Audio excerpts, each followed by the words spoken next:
En el nombre del Padre, y del Hijo, y del Espíritu Santo. Amén. Ave María Purísima, sin pecado concebida, nuevamente juntos en la tele, con nuestros temas de fe católica. Hoy ya con nuestro tema número 12, vamos a hablar de la encarnación del Verbo, cómo Jesús tomó carne en las entrañas purísimas de la Santísima Virgen María. Pero antes veremos cuál es la identidad de Jesús en el Nuevo Testamento, en los concilios, ¿no? Después veremos cómo Jesús tuvo una inteligencia humana, una voluntad humana, y terminaremos viendo cómo la Virgen es Madre de Dios y Madre de la Iglesia. ¿Qué es la cristología? Como se imaginarán, la cristología es la parte de la teología que estudia la vida de Jesús, la vida del Señor y su mensaje.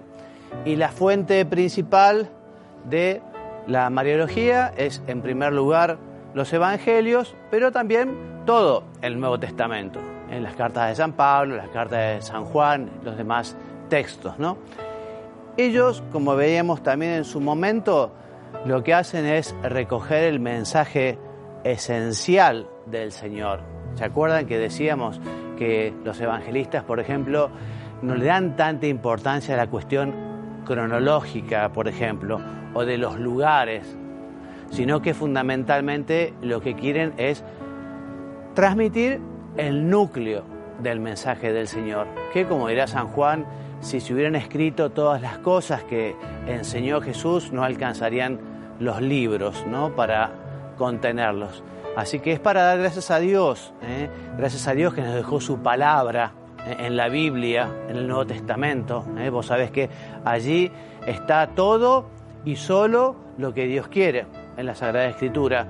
Y efectivamente el hagiógrafo, el escritor sagrado, iluminado por el Espíritu Santo, con su estilo y con también el interés particular que tenía, por ejemplo, para transmitir ese mensaje a un grupo de personas u otros, ¿no?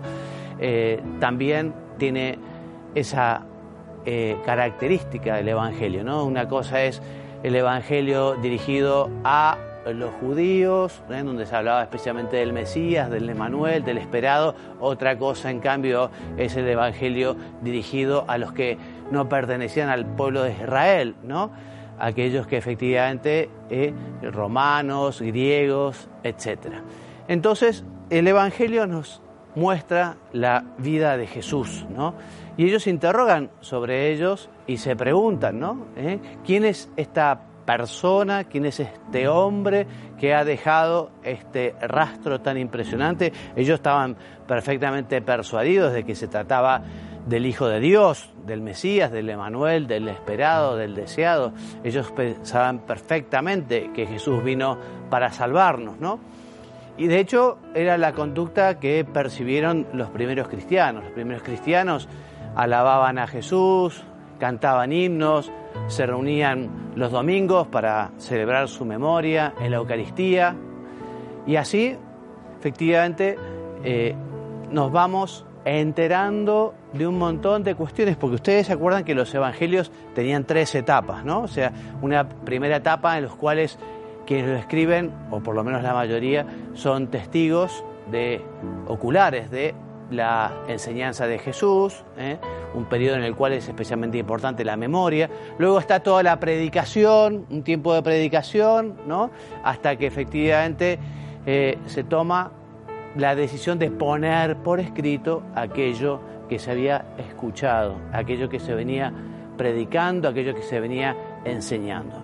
Entonces los evangelistas y el Nuevo Testamento nos muestran cómo Jesús se consideró el representante de Dios. Él se atribuyó prerrogativas divinas, como perdonar los pecados, como reformar o interpretar la palabra de Dios, ¿no?, exigir de alguna manera un amor absoluto a su persona. Todo esto el Señor lo sabía de sí mismo y lo transmitía también a los demás. También quiso manifestar su divinidad con los milagros. O sea, los milagros los hizo fundamentalmente el Señor para mostrar que era el Hijo de Dios, que era Dios mismo, el Verbo encarnado, ¿no? De hecho, Él lo dice, si no creen en mis palabras, por lo menos crean en mis obras, ¿no? Y el Señor hizo esos milagros, como la resurrección de Lázaro y el dominio o el poder sobre diversos elementos, personas, hasta los mismos demonios, ¿no? Se sometían al Señor, eran expulsados por Jesús. El Señor entonces se define como trono del Padre, ¿no?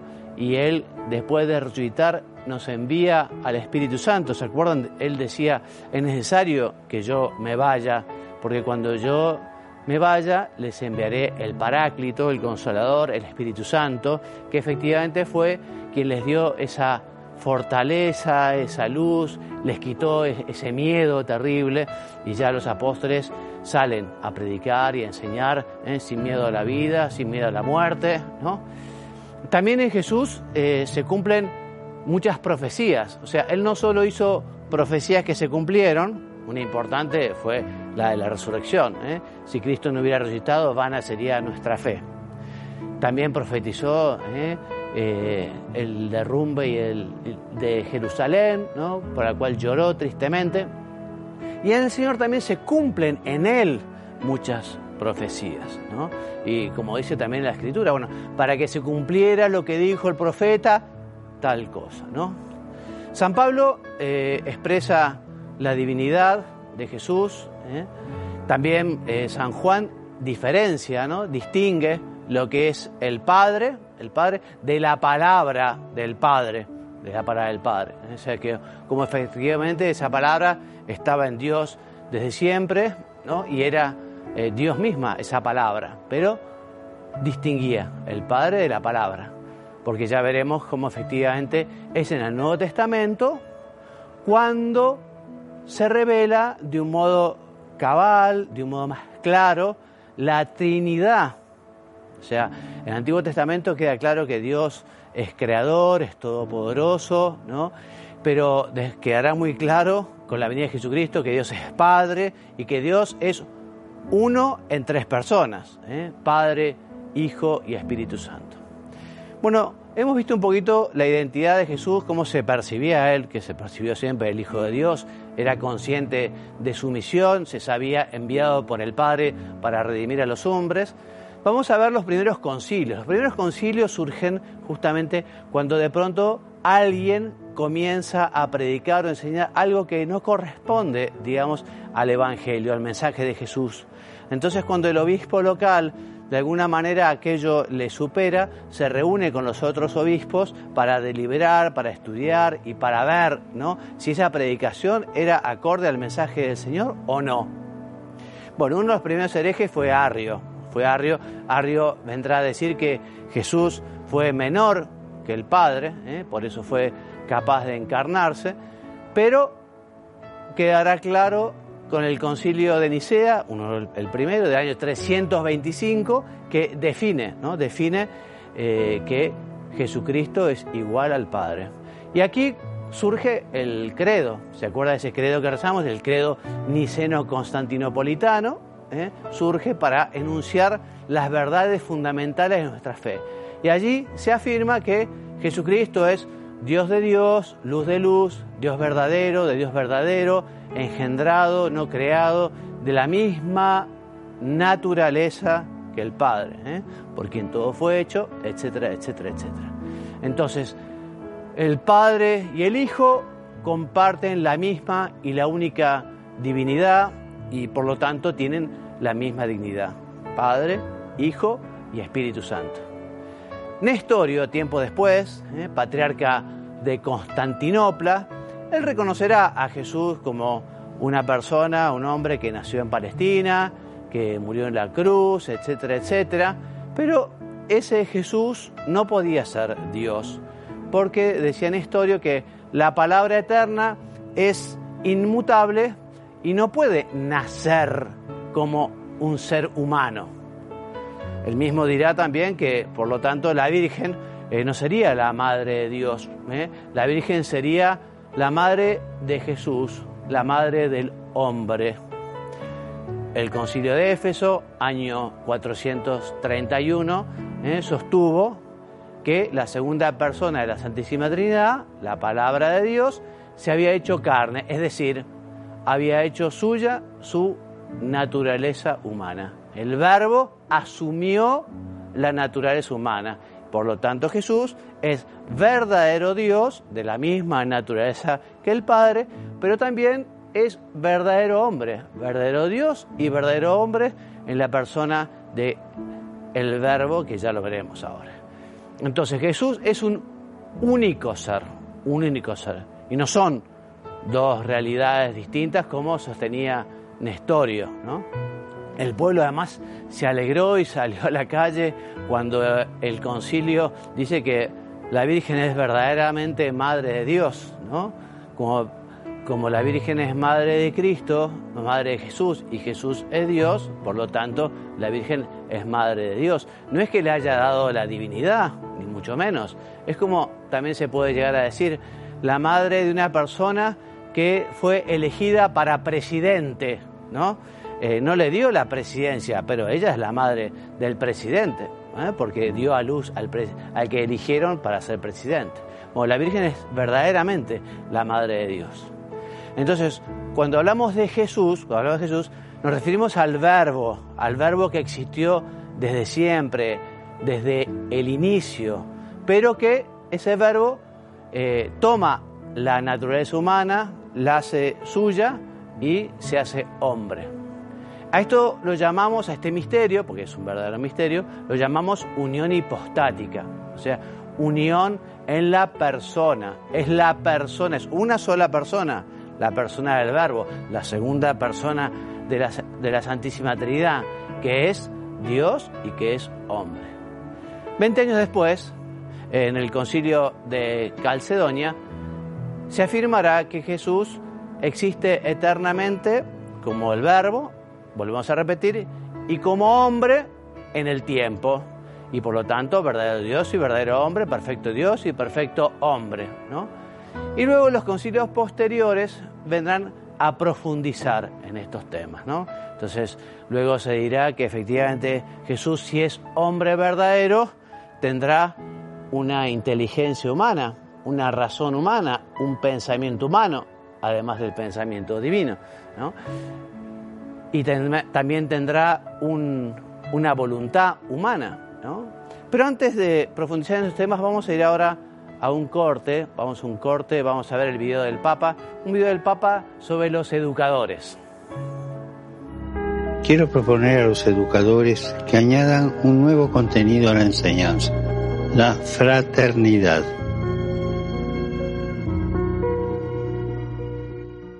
La educación es un acto de amor que ilumina el camino para que recuperemos el sentido de la fraternidad, para que no ignoremos a los más vulnerables.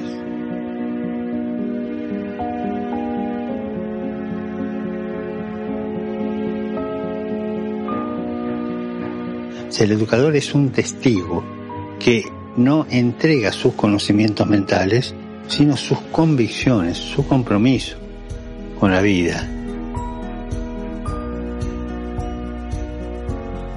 Uno que sabe manejar bien los tres lenguajes, el de la cabeza, el del corazón y de las manos, armonizado.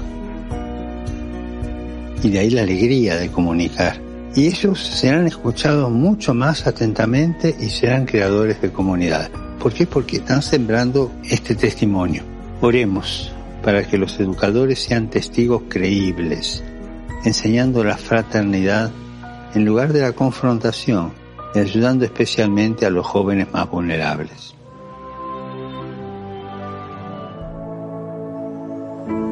Volvemos de ver el video del Papa, que justamente anima a los pedagogos, a los docentes, a los maestros, ¿no? A que tengan esa capacidad de integrar, ayudar a los más necesitados, esa fraternidad que es tan importante. Y volvemos entonces a nuestro tema. Estamos hablando de la cristología, del saber sobre la persona y las enseñanzas de Cristo. Decíamos que las fuentes fundamentales son los evangelios y el Nuevo Testamento en general. Decíamos que Jesús mismo tiene una perfecta percepción de cuál era su rol, ¿no? Y que era el enviado, que era el Hijo de Dios, que tenía que salvarnos. Estuvimos mostrando qué es lo que nos decían los evangelios y después un poquito las enseñanzas de los primeros concilios que vienen a refutar los primeros errores cristológicos, las primeras herejías, con Arrio, Nestorio y compañía. Vamos a hablar ahora de la encarnación. La encarnación. Decíamos que el Verbo existe desde siempre, porque es eterno, junto con el Padre, pero que en un determinado momento de la historia toma la naturaleza humana, ¿no? Y se hace hombre. Bueno, esto es la encarnación. La encarnación es justamente esa acción por la que el Verbo se hizo carne en las entrañas purísimas de la Santísima Virgen. Bueno, esta es una obra de Dios Trino. Recuerden en su momento que hablamos de que toda obra de la Santísima Trinidad, toda obra ad extra, ¿no?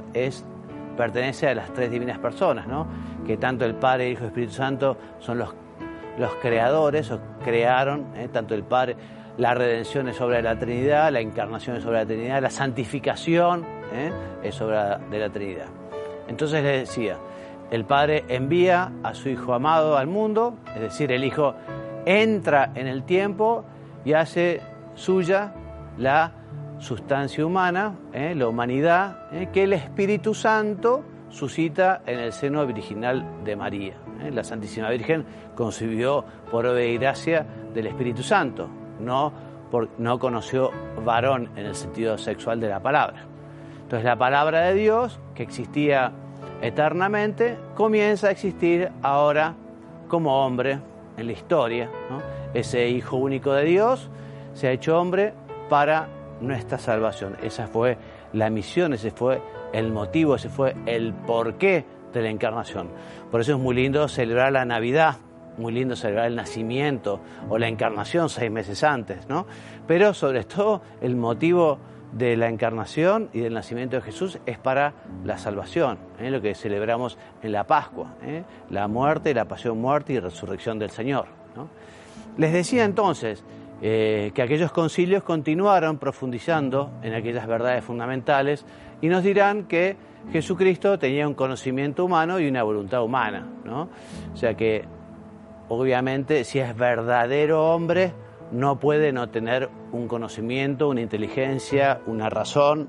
Entonces Jesús conoció como cualquier hombre, aprendió a hablar, aprendió a leer, aprendió a trabajar, le enseñaría San José, aprendió a rezar del labio de sus madres, tal como lo hacían también los niños de su época, o los jóvenes de su época, ¿no?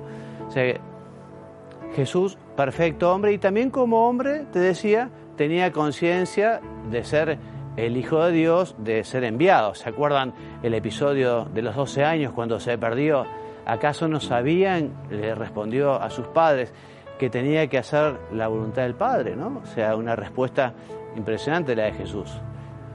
Entonces, Jesús tuvo también una voluntad humana, o sea, Él quiso hacer lo que quiso hacer, No es que me quiten la vida, soy yo el que la doy libremente, Jesús es el que quiere hacer las cosas y es el que quiere hacer la voluntad del Padre. Obviamente, Jesús como hombre fue hombre perfecto, no tuvo pecado original, no tuvo concupiscencia, Y Jesús también fue libre porque sus acciones estuvieron siempre movidas por el amor a su Padre y por la misión que su Padre le dio. En todo momento, vuelvo a repetir, deseó realizar la voluntad del Padre, ¿no? Y se entregó voluntariamente, entregó su vida por amor a nosotros, por amor al Padre.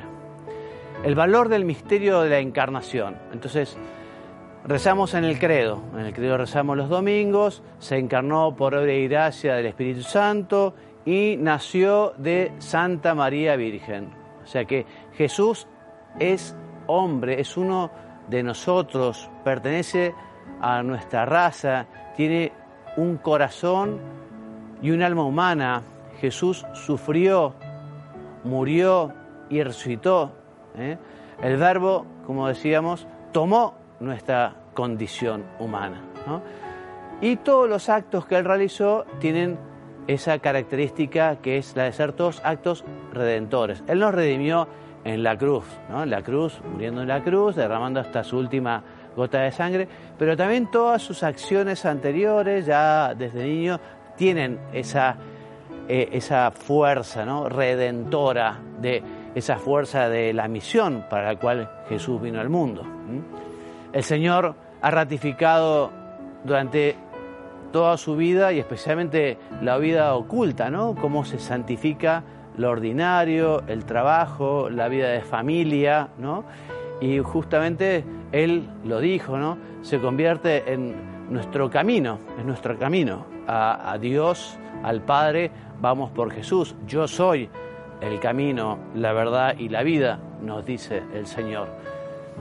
María, entonces, la Santísima Virgen, Madre de Dios, Madre nuestra, Madre de la Iglesia, ¿no? ¿Cuánto tenemos que agradecerle a la Santísima Virgen que haya dicho que sí? Porque Él fue completamente libre cuando el ángel Gabriel le pidió de parte del Padre si quería ser la madre del Redentor. Y la Virgen dijo, hágase en mí según tu palabra. Y ella fue enteramente libre. Podría haber dicho que no, es difícil imaginar, pero fue libre, pudo elegir, ¿no? Fue desde el inicio pensada por Dios, predestinada por Dios para ser la madre de Dios, desde la eternidad. Bueno, en Dios todo es presente, ¿no? En Dios todo es presente. Y justamente porque iba a ser la madre del Salvador, también la llenó de unos dones y unas virtudes especiales, unos dones y unas virtudes a la medida de la misión que ella tenía. El ángel Gabriel la llama la llena de gracia, siempre fue plena de gracia. Ella no tuvo pecado original, justamente porque iba a ser la madre de Cristo, nació sin pecado original. Y es lo que a los chicos y a los grandes, el saludo de la confesión, ¿no? Ave María Purísima, sin pecado concebida, ¿no? A veces los chicos dicen sin pecado concebido. No. Jesús fue concebido sin pecado, nunca tuvo. Pero estamos hablando de la Virgen, Ave María, la Santísima Virgen es sin pecado concebida, ¿no? O sea, desde su concepción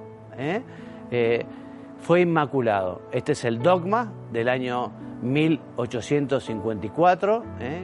El Papa Pío IX, el Papa Pío IX, escribía: la bienaventurada Virgen María fue preservada inmune de toda mancha de pecado original en el primer instante de su concepción, por singular gracia, por principal privilegio de Dios omnipotente, en atención a los méritos de Jesucristo, Salvador del género humano. Por eso la Santísima Virgen nació sin pecado original. La Virgen María concibió entonces la segunda persona de la Santísima Trinidad. Ella fue virgen antes del parto, en el parto y después del parto. La Virgen, siempre virgen. Fue solo la madre de Jesús. Cuando a veces se habla de los hermanos de Jesús, la Escritura se refiere a los primos, a los parientes.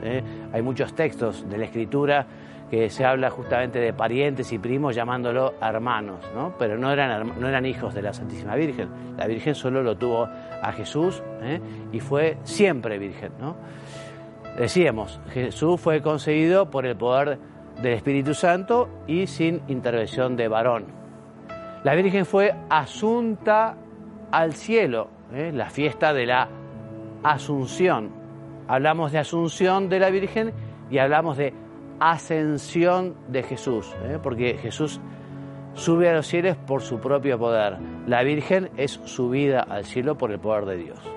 Ella es la reina del universo, ella es la madre del Redentor y también corredentora, o sea, ella colaboró de modo muy particular a la obra de la redención. Ella es la reina de los mártires. Nadie sufrió tanto como la Santísima Virgen. Ella padeció la cruz de una manera tremenda, ¿no? Y efectivamente Dios quiso que la Virgen fuera especial colaboradora en la obra de la redención.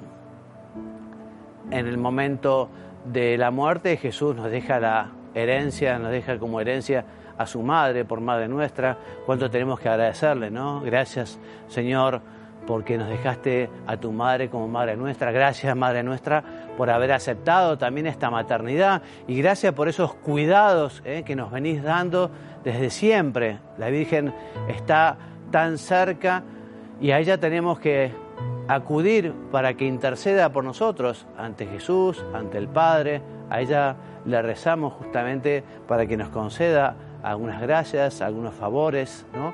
Ella es nuestra intercesora, es el canal por donde nos llega la gracia de Dios. Dios ha querido distribuir todas sus gracias, todos sus favores a través de la Santísima Virgen, ¿no?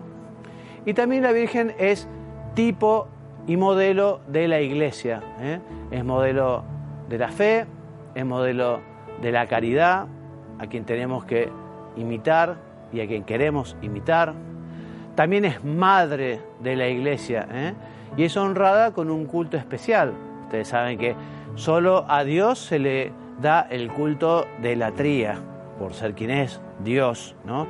A los santos se les da un culto que se llama de dulía, ¿no? Y a la Santísima Virgen un culto especial que se llama hiperdulía, ¿no? O sea, una especial importancia tiene la Santísima Virgen en la obra de la redención, y una principal importancia tiene por ser justamente la Madre de Dios, esa dignidad. Muy bien, y hasta aquí nuestro tema de hoy. Como siempre, la bibliografía es el Catecismo de la Iglesia Católica, son varios los números en distintos momentos del Catecismo de los que se habla de la Santísima Virgen, ¿no? También recomiendo la predicación del Papa San Juan Pablo II en sus homilías de los miércoles, cuando habla del credo, creo en Jesucristo, que está justamente en su catequesis. Y como bibliografía recomendada está el libro del autor de este artículo, que es Antonio Ducay, y él recomienda a Vicente Ferrer Barrientos con su libro sobre Jesucristo.